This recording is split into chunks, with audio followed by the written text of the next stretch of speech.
listeners. Let's get my chat room.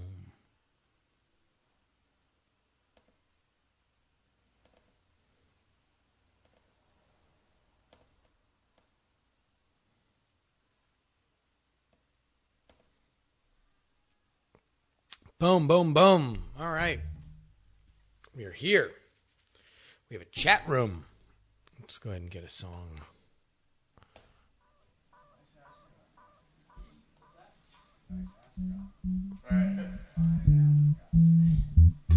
Can you guys hear me?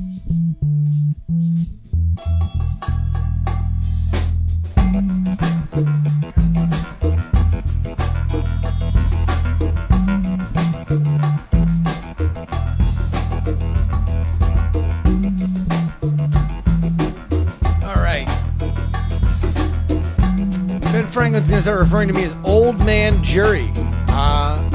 Is it because of the gray hair? I mean, like, I guess that could be it. Beard, playoff beard is in full effect.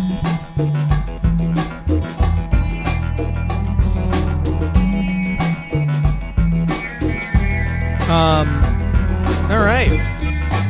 Well, I'll tell you what. Here's what I'm going to talk about. I was watching an old episode of NSFW and he looked at least 10 years younger. I don't know about that. Which episode? Maybe I've aged that much. I'm falling apart.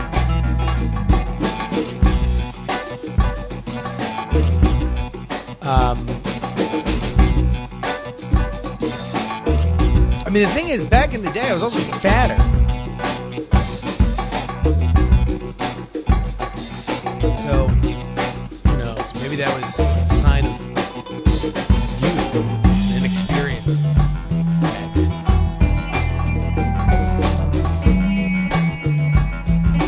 Maybe, yeah, that's the thing. I got healthier, and that's when the gray hair grew in. There was a point, though, and I don't know where it was in doing the NSFWs, but like we did dye my hair. So if I dyed my hair, maybe I would look young. I guess I'm saying. All right. Well, you want to know? Here's all right. So I'm gonna, as always, I'm always tweaking this. I want to make it better for you. I'm like Google. I'm iterating constantly on this particular show because I want it to be the show for which you guys enjoy and feel excited to share amongst your friends.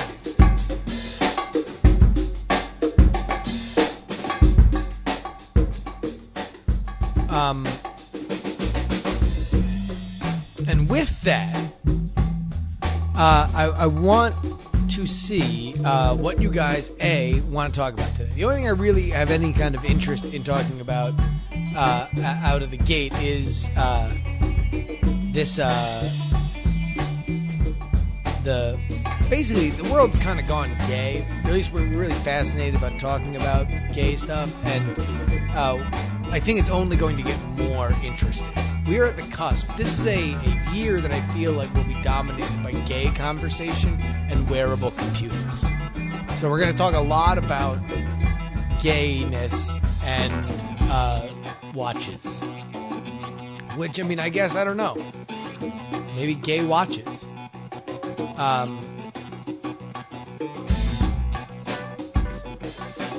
We'll do a movie draft segment. And really, boy, Scott Johnson getting it right in the butt. He had Pain and Gain, which was thoroughly got the shit kicked out of it by Gatsby. And now Star Trek, which not bad, but certainly not what he needed. He's done. He's done like fucking burnt dinner.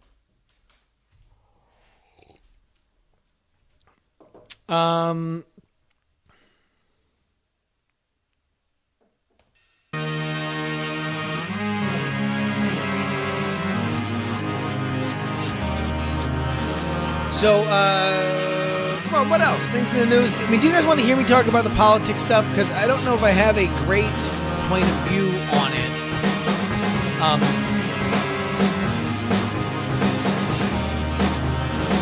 I do have A point.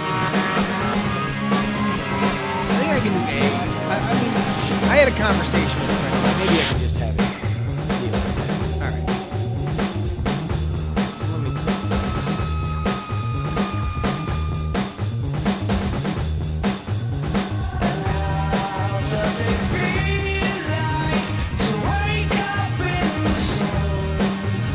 Candle Week.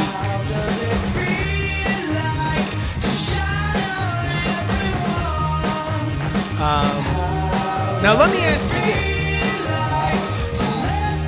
this. Is there a particular story for which you would like to see commented on by one of the characters who have done an NSFW show? I'm going to try this out. I'm throwing this out to you guys. Is there a character from NSFW show that you would like to see comment on a story this week?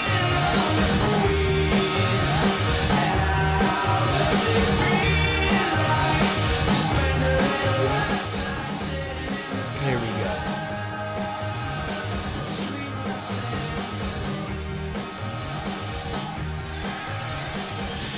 Turn that down.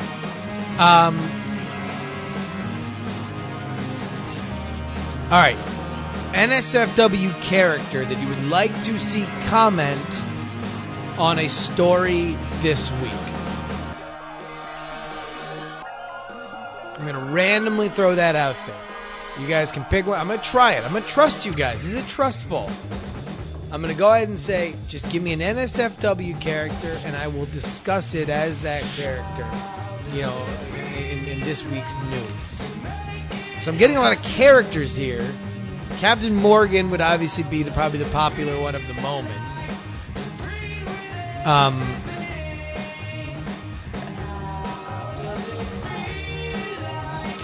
hearing Ira's another popular one. Rabbit Badger says Ira Sockman on the Department of Justice taking things from the Associated Press. Let me ask you this, because here's something where, I mean, maybe I'm looking at this the wrong way. I shouldn't just be throwing out too anything. Let me pick a story that I don't really have a point of view on, that maybe I can add a point of view based on this character. So let's say the Yahoo purchasing of Tumblr. What character would you like to see comment on the Tumblr acquisition by Yahoo? All in all, I mean, like, it's a story that even if you're well up on it, like, it's fucking way too early to have an opinion on it. But people are freaking out on Tumblr. So maybe I can, if it's gonna be a tempest in a teapot, we can add one of my shitty one-note characters. Steve McTillitude. I feel like I would like to do Captain Morgan, but I feel like Captain Morgan is a two-man act with Brian. I feel like Captain Morgan going solo would not be good.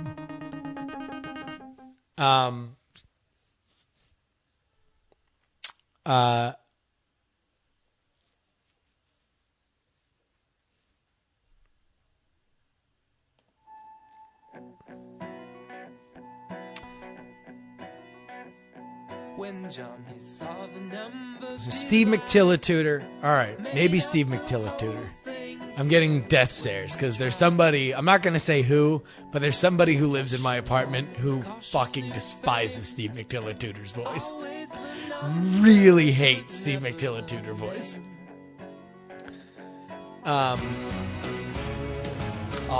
It's not Dr. Bird, and I'm not going to eliminate things any further. It's not Dr. Bird who hates Steve McTillituder. All right, listen, I'm going to go ahead and say it's 3, 2, 1, and anybody can have has a better idea on who should comment.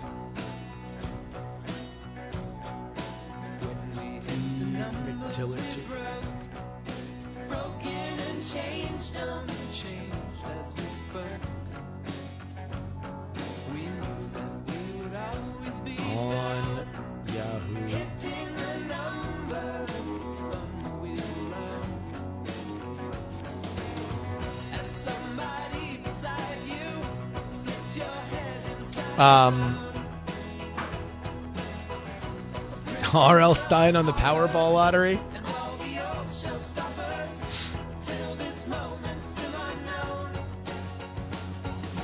I feel like Steve McTillituder would be good. Steve McTillituder should almost have his own segment.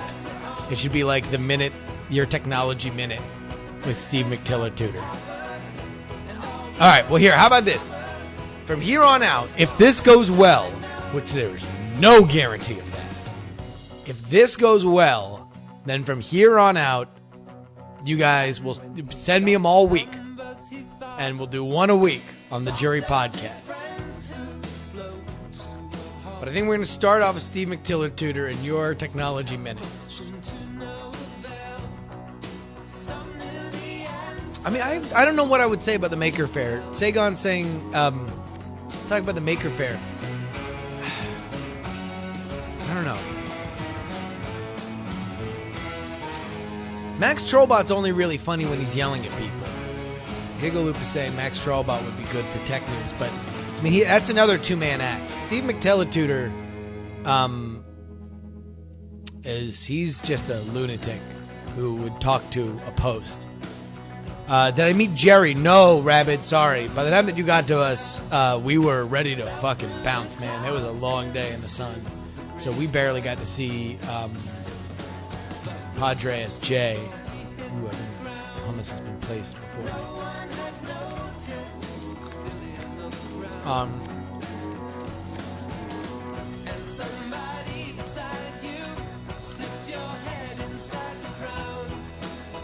All right. Neil Gaiman on the cancellation of the new normal.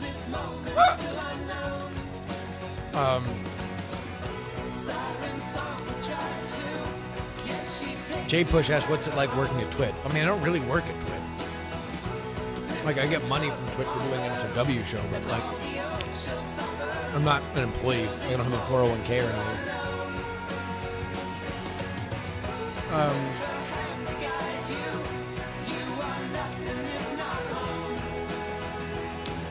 All right. I do have one good email that talks about Breaking Bad like a couple weeks ago. And you want to know what? This is going to be a double episode because I'm going to add to the end of this. I'm going to add to the end an interview I did with my friends Matt and Beth, who you guys are going to love, by the way. I'm going to get done with this episode, and it's going to be Matt and Beth at the end of it. And you guys are going to be like, stop just talking alone and just start talking with Matt and Beth every week because they're really good. All right.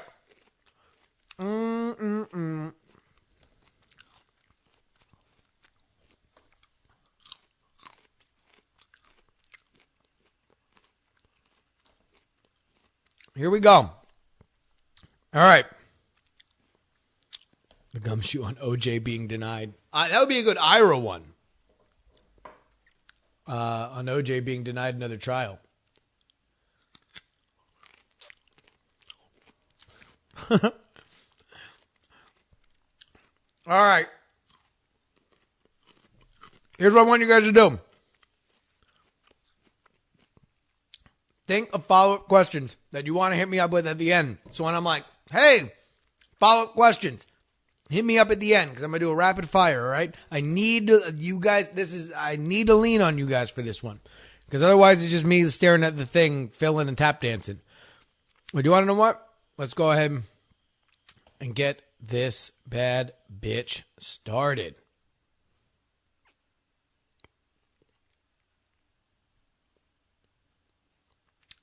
Let me think. I was thinking about maybe starting things off with a quote. Oh, that's a fun quotes of the week.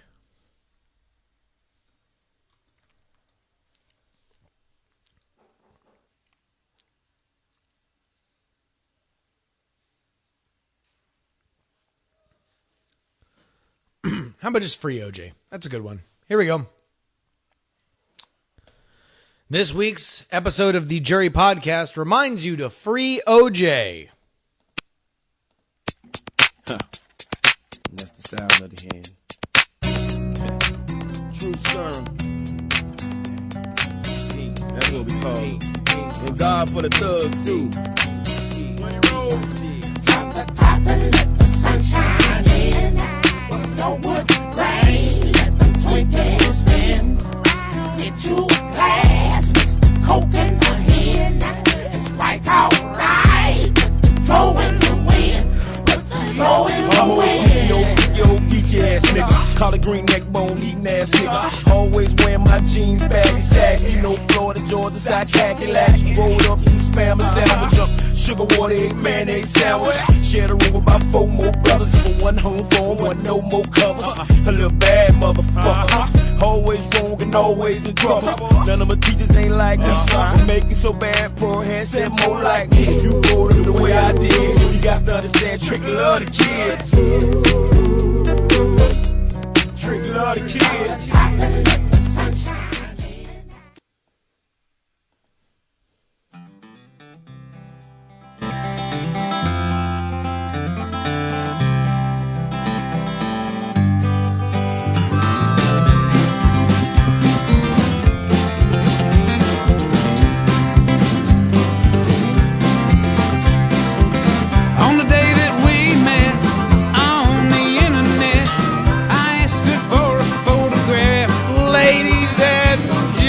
Boys and girls, children of all ages, we return yet again to the JuRY podcast. This is going to be a one mic version, but wait!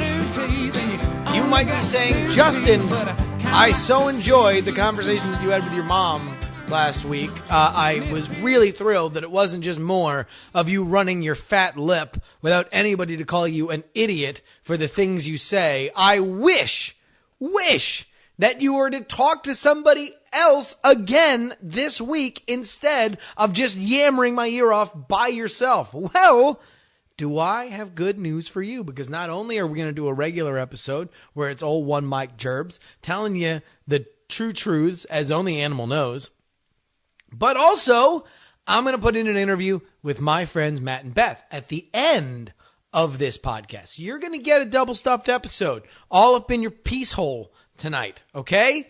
And you're gonna get it, and you're gonna like it, and you're gonna suck on it, and you're gonna treasure it, because that's what life is all about. The reason I would normally save the episode for later, like when I can't do an episode, which is kind of what I wanted to do with it, but it wound up having so much very timely, specific stuff that has kind of already become a little outdated, and I don't want to let it get more outdated by a week. So I said before we started recording, it's going to be, I'll be shocked if you guys listen to this and don't fall in love with Matt and Beth. Matt and Beth are amazing, and you're just going to want to never listen to me by myself again. You're just going to want to hear me talk to Matt and Beth. But unfortunately, we do not live in that reality. And we have to do this show right now where it is only me talking to you. I have a prediction, friends, and it is this. The year 2013, when it is all written about in the history books, in the dusty tomes, in the annals of world history, in our Foundation X-esque, not Foundation X, like it's some sort of 90s rebranding. No, the Foundation, whoa, Jesus! Who put retard pills under my tongue and made me punch me in the mouth so they broke open? Who? All right. When this year is written about, we will know 2013 as the year of gay conversation and wearable computing. Gay stuff and watches that can text for you.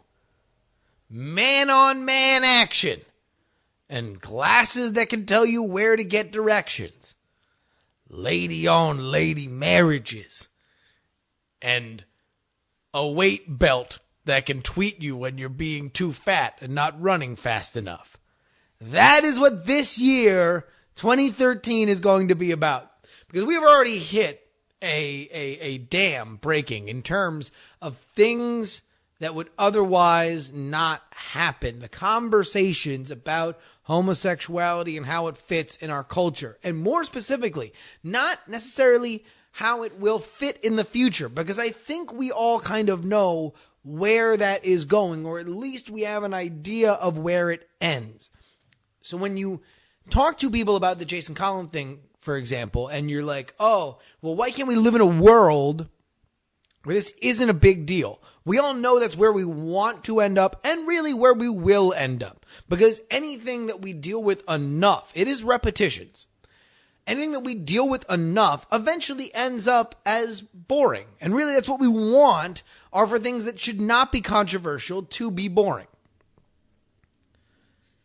So I believe that the conversation we are having right now is not about where we are going with how gay culture fits in with the larger society, but rather how we have dealt with it, where we are uncomfortable with how we have dealt with it, and where that will inform our path to where we want to go.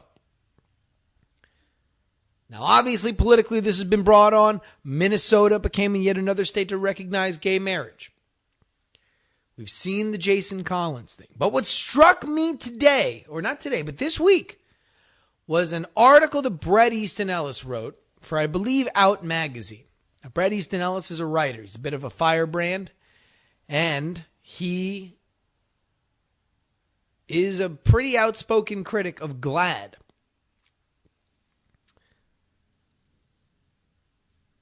He made the argument in this article, his column, that we are infantilizing guys like Jason Collins when he comes out. Not that Jason Collins is not noteworthy, not that Jason Collins is not heroic in how he handled things. Because let's be honest with the Jason Collins thing. As I talked about the week that it happened, he is a 34-year-old center in the NBA. He's not the physical specimen that he used to be. The reason why he would be on a roster is for leadership purposes. So, the question will be, and by the way, we have not answered it yet. So everybody who talks about, well, when he gets a job, we don't know whether or not this motherfucker is going to get a job. The question will be, can somebody be hired for leadership in a locker room where there are many homophobes? The answer to that is yes. However, will somebody think that he is the guy to do it this year for their team?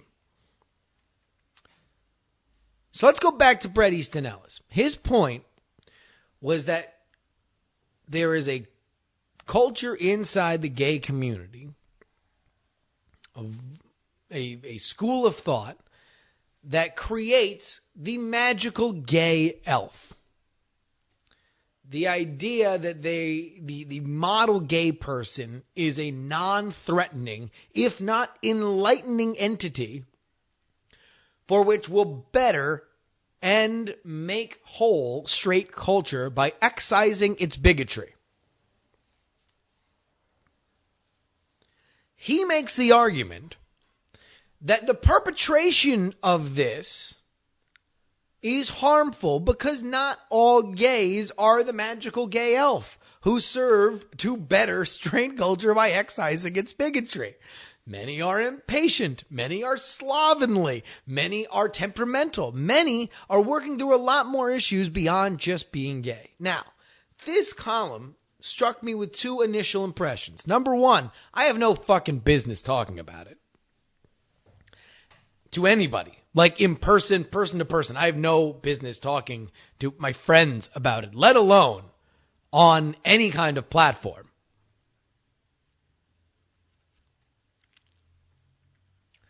Which, of course, has not stopped me from doing it, because really, what else am I going to do?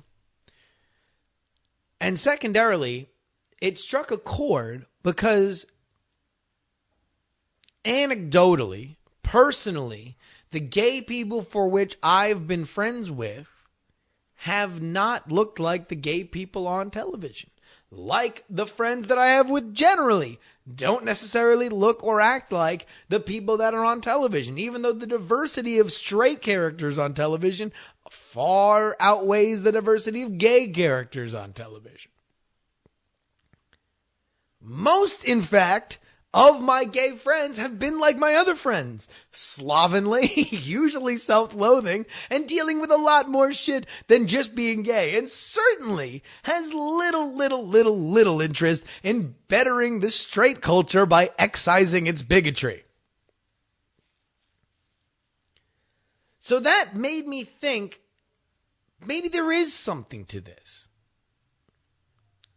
But it made me realize that this is, in fact, an absolute growing pain if we want to get to where we're going. Everybody just wants to think, hey, you want to know what? Like, let's just not act like gay stuff is a big deal. We can't do that. That just can't happen. We don't all just wake up and have all these issues kind of go away. And I do think that by the time that we look back at our culture, that there's going to be stuff that we are not particularly comfortable with. We're not going to be particularly comfortable with the fact that every gay dude on television for 50 years had to be a singing, as Bret Easton Ellis puts it, spelled out, K-A-W-E-E-N. I do think that's going to be something that we will not, it's going to look way more minstrelry than it does right now. And when they were on, when, the Will and Graces of the world, are on, or the Queer Eye for the Straight Guy, they were lauded because at least these dudes were getting shots on television. And I think that we should have lauded them then. Doesn't mean that we're not going to look back on them unfavorably later. I guess it just goes back to my general idea that life is not about not making mistakes. Life is about recognizing your mistakes and doing better going forward. Speaking of mistakes, there's a ton of politics stuff to get to. And despite the fact that I'll tell you what, we will get into it in a second. Politics talk coming up right after this. Non, mais il dégueule pas vraiment. Si.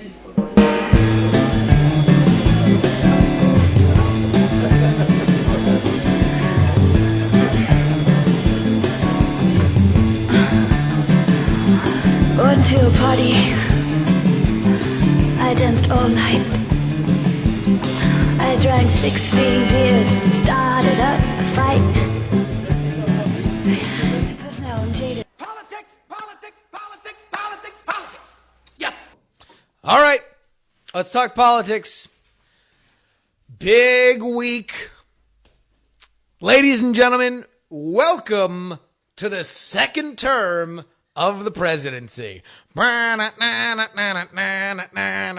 Nobody gives a fuck about you because you're not going to be here in 4 years and therefore cannot help everybody in an extraordinarily self-centered environment where everybody is focused on their own personal survivor. And if you are anything less than an absolute boon to their future, they don't care about you. Second term. It's been the bane of every single president that we've ever had that has had the privilege to get to a second term. Normally, it is bad. You hope to avoid the worst. Let's go ahead and take a look at the recent history of second terms. Iran-Contra for Reagan, impeachment for Clinton, and the lowest favorability ratings in the history of the modern era for George W. Bush. You could make the argument that George W. Bush got out the best out of the three of them, as he was not impeached or directly implicated in subverting, or rather, having their hands on, having the bad guys have weapons in parts of the country that we were not directly involved in. So, let's get into it. Three, really the Cerberus guarding the gates of hell for Obama this week. We have the oldest and most venerable of the scandals, Benghazi. We have the IRS targeting conservative groups or Tea Party groups. And we have the Department of Justice subpoenaing and seizing and tapping the phone conversations of the Associated Press. None of these specifically matter. Let me make this clear. None of them are anything insurmountable or anything that cannot be quarantined to other people in spin control. What is more important is how they are handled. Because the era of the benefit of the doubt for the Obama administration is substantially different today than it was at any other point during his presidency. People don't want to stick their neck out for you. I mean, let's all remember this, okay? Gore ran against Bush in 2000 and didn't want Clinton on the road with him. Now, the relationship between Al Gore and President Clinton are not particularly warm. And they're both very bullheaded guys. But, I mean, understand this. Bill Clinton is better friends with George W. Bush than he is with Al Gore. And that's a fact. Like Agnes, Agatha, Jermaine, and Jack, man. There ain't no question about that. Those two dudes fucking hate each other. But Al Gore did not see him to be politically expedient to be on the road at the end of his second term.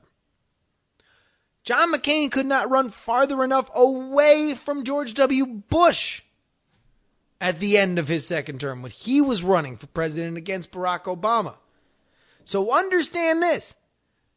History would dictate that Obama will be radioactively poisoned to other people by the time that we get to the end of this second term.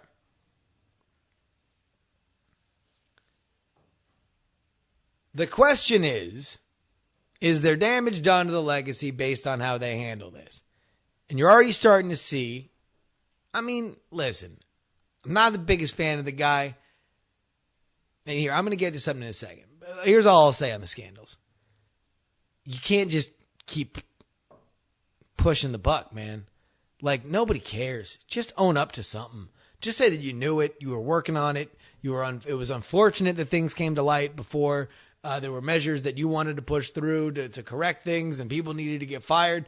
But this, like, yo, I just saw it fucking on Twitter.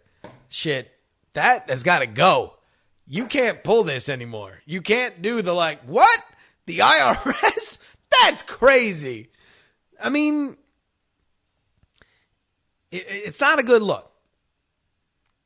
But I'll tell you else what isn't a good look. And here's really what I kind of find fascinating. I don't generally like for sitting presidents to be heroes. I like them to be presidents. I like to be very critical of presidents. I think we should be very critical of presidents because there's nobody more powerful in the world than the president. They can move mountains that nobody else on this planet can move.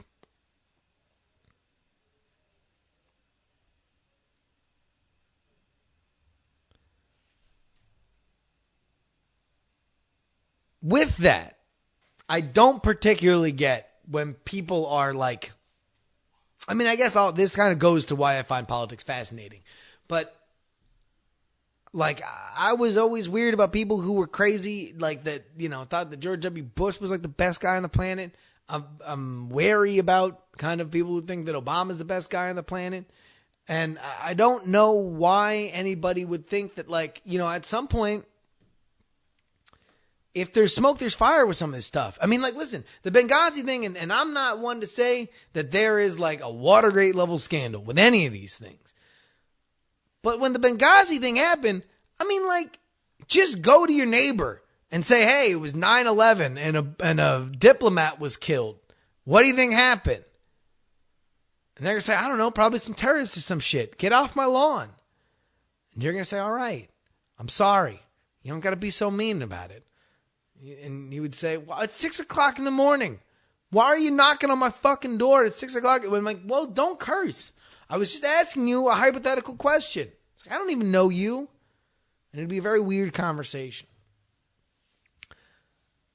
But the idea that it was like a film thing seemed weird even then, you know? So with all of these, you have to, at some point, the ignorance excuse just is kind of like, well, even if it is ignorance, then why are these people, why do they still have jobs? Why does Eric Holder still have a job? After that whole fucking Fast and the Furious thing, and now this AP thing, I'll tell you what, I don't know fucking if he has pictures of Obama doing pony play, but that motherfucker's got 9 lives. He is large and in charge, because I don't know what that motherfucker needs to do to get fired.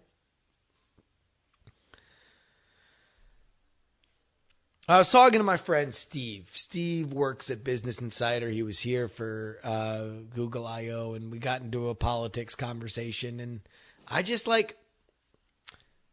here's all I urge, is just be critical of people in power.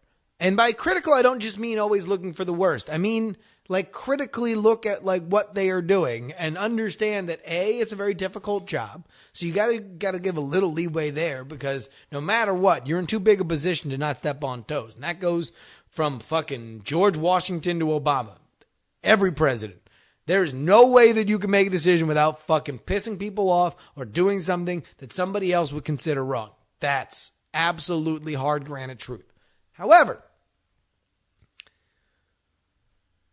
it's also easy to do fucked up shit. It's also easy to throw the blame on something else, on somebody else. It's also easy to put yourself into a corner and say, well, no, I didn't know that. No, that guy did it. Fire him. Fuck that guy. I just think we should be critical. Wearing, the Obama t-shirt outside of an election, I don't know. It's weird to me. I don't get what it serves our nation to stand up for the most powerful guy. He's the most powerful guy. Just look at it critically. That's all I would say. All right, here, let's do some comments on this before we move on.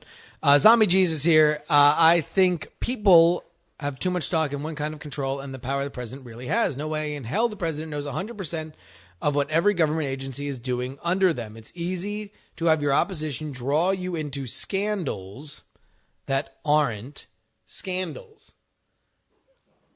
Yeah, but ultimately,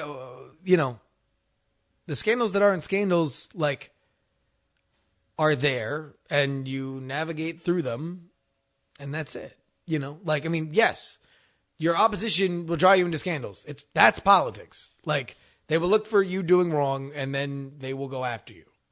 But that happens everywhere. That's happened since the Roman Senate, At the same time, is it not feasible that there is an element of this that is unfavorable to the Obama administration that we don't know about? Is that crazy to think? Because to me, they are, in a world where we are dealing with unknowns, both seem equally likely. And I'm just not willing to cape up for one and not the other. I'm willing to say, listen, this dude might not have known a bunch of stuff, right? But at the same time, the question is, well, should he? Should there be a better chain of command when this shit goes down? But at the same time, I don't think it's crazy to think that he knew something about it and that he didn't want to deal with it because it was in the middle of an election. I don't know. I guess that's the thing. And the thing is, you can't say any of this. Jay Push right here in the chat room. Am I on Fox News? All I'm saying is that it's a possibility. All right? Why in the world can it not be a possibility? Do we ignore the idea that it could theoretically happen? That in a world where power is nearly absolute for the president, that there could be some abuse of it, either by him or somebody close to him? Is that nuts? Am I taking crazy pills? I think it's possible. I'm not saying he's doing it. I'm saying that we got to consider. I would rather try to root that out than just give him the benefit of the doubt. But that's just me. And that ain't just an Obama thing. That's an every president thing. I just think we should. Because then why else do we have a fourth estate? Whatever happened to speaking truth to power? That's the power. Let's speak truth to it. Here we go. All right. We're going to move on. We have a special segment by Steve McTillitutor here coming up next. He's going to talk about Yahoo buying Tumblr.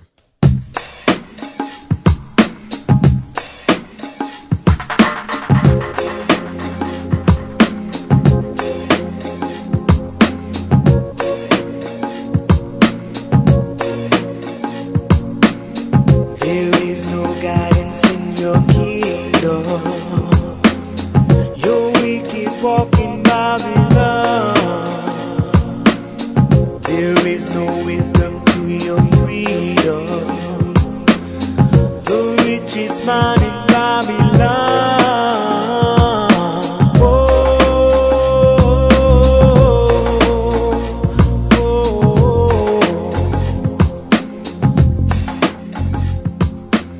Your maker sleep outside your doorway.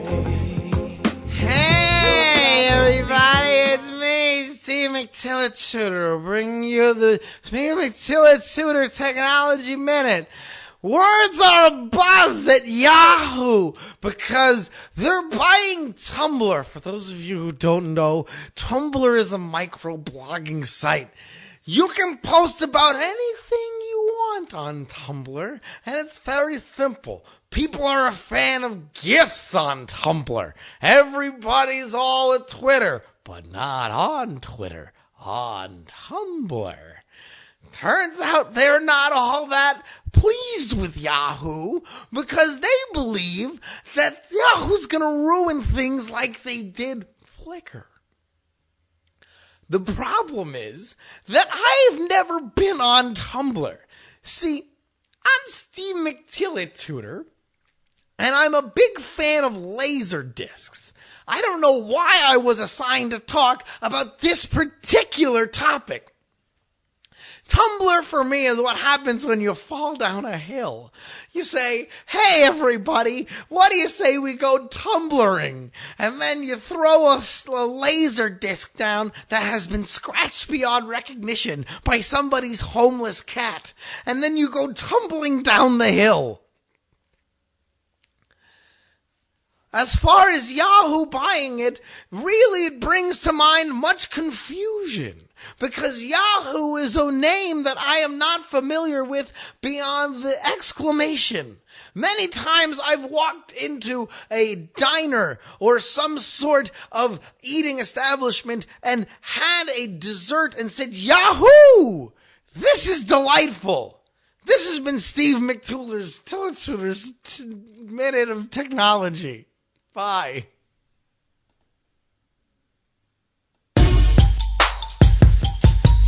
Where them girls get down on the floor, on the floor. Where them girls get down on the floor, on the floor. Where them girls get down on the floor, on the floor. Where them girls get down on the floor, on the floor. Where them girls get down on the floor, on the floor. Where them girls get down on the floor, on the floor. Where them girls get down on the floor, on the floor. By the time I hit Ladies and gentlemen, I get emails. I get them to justinrobertyoung@gmail.com. You can go ahead and send me your thoughts on anything we talk about here. Just go ahead and just put JuRY, J-U-R-Y, in the subject line so I know that it is about this podcast and you want me to read it on here. This one comes from Mark. It is entitled, JuRY, You Are Wrong. Last week on your podcast, you said that people who like Breaking Bad probably don't like Walking Dead and vice versa. You could not be further from wrong, my friend. I don't know. Is that you could not be further from wrong? So I mean that means I'm right. I don't think that's what he meant. Most of my friends, and I do in fact enjoy both of these shows. I would put them both on the top of my list next to Game of Thrones and Animal Porn. But seriously, I could not get into Mad Men. Definitely too slow for me. Keep up the good work. Mark, I do believe that you did not hear the words that were coming out of my mouth. I said that by the audience discrepancies, I would say by and large that fans of Walking Dead are not the majority of the fans of Walking Dead are probably not a fan of either Mad Men or Breaking Bad. Not to say there isn't an overlap. I would assume there's an overlap since they're on the same network, that even just by being an AMC fan, a fan of those kinds of show, you would likely watch, if you're going to watch one, you might watch two. I guess my point is that these are all niche shows compared to Walking Dead. Walking Dead is a huge success, and even that is only a success because network numbers have receded to the point of where cable numbers are. So I think it's not crazy to think that to me, Walking Dead, especially Walking Dead at its best, was more like Breaking Bad than, let's say, Walking Dead was like Mad Men, for example. I guess you could say Mad Men would stylistically be more, I would hesitate to say The Killing or something like that because The Killing is such a shit show, but something that is a bit more cerebral, a bit more meditative than either Walking Dead or Breaking Bad is, which are more suspense shows. They are characters where you like the character, or they're shows where you like the characters, and then they are led through various suspenseful situations. So, yeah, I don't think I could be further from wrong either. I guess we will agree there. I don't think I could be further from wrong. Go ahead and get in your emails. Put JURY in the subject line and email me at justinrobertyoung@gmail.com. Follow-up questions from the episode coming up right after this. Dance. Dance. A gummy scratch beat. Let's go. Dance. I like to dance. I wanna dance. I need to dance. Baby, you wanna dance? When 40's on his mind. We about to do this right. That's right. All dancing, please don't fight. Move until the morning light. The floor is your domain. Get up. All right, let's go ahead. I'm sure the follow-ups are going to largely be about politics, so let's just dive right into it. Zombie Jesus here, the IRS stuff, the Benghazi stuff, the umbrellas, the Marine stuff, it's all just crap that the media likes because it gives them something to talk about during a slow news cycle. Absolutely, but you can't not make that part of why the second term is hard. And also, again, I just don't know why we can't have a world where the president can have done something wrong. I understand we're all fans of our certain political parties, but I just don't know why the answer is immediately he's never done anything wrong. I guess that's what weirds me out. That's absolutely something that weirds me out.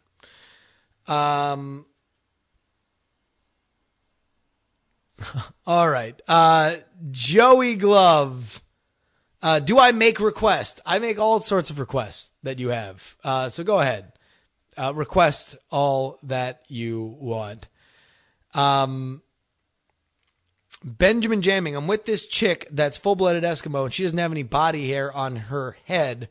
Man, that pus so slick like a kid. Dude, it's awesome. I don't know if that's really a follow-up, but I think that's great for you. That's, dude, I think your name is Ben Jamming, and you are indeed Ben Jamming, active tense. NSFW Ben says he can have done something wrong. The question is, did he do something wrong? And I agree. Let's see it play out. Because I don't think that we can say we're at the end of it. I think we are still looking, there's a lot. Look at how long it took for Watergate unfold. Not to say that any of these are Watergate, but let's just say a big scandal that we are all familiar with. Watergate took years to unfold. So to say that the book is closed within a couple days, I don't know. That just seems weird to me. Jay Push, I has fat planes. Good for you. Ladies and gentlemen, that about wraps it up for this edition of JuRY live stream. However, you are going to get a bonus episode. If you're listening to the podcast, then you're going to listen to me talk to Matt and Beth. So enjoy that. For everybody else, everybody watching live, go ahead and follow me on Twitter, Justin R. Young. You'll know when I go live, usually Saturday or Sunday. But until we meet again, friends, please don't die.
Boom. All right, man, that Steve McTiller Tudor segment went like shit.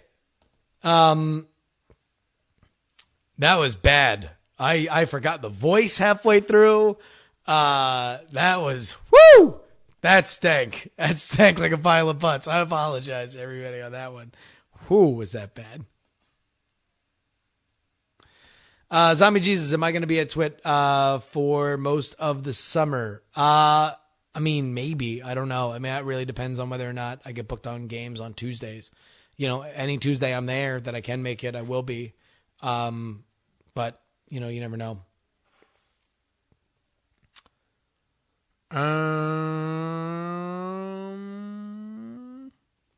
All right. Well, I'm going to record Who's the Boss with Ashley about the final episode of Doctor Who for the season. And then we're going to watch Game of Thrones. It's going to be a fun time. Also, at some point, I'm going to watch hockey.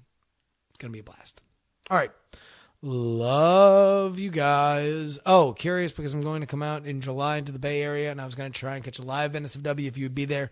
I mean, the good news is that now if you come out to see Twit, you will definitely at least get to hang out with Chad and Patrick because they are most likely to be there. So I'll just say this. I try to schedule everything so that I am in Petaluma as much as I possibly can. But I can't make any guarantees. But at the very least, you get to hang out with Chad and Patrick. So there we go. All right. That is it. I'll talk to you guys later. Bye.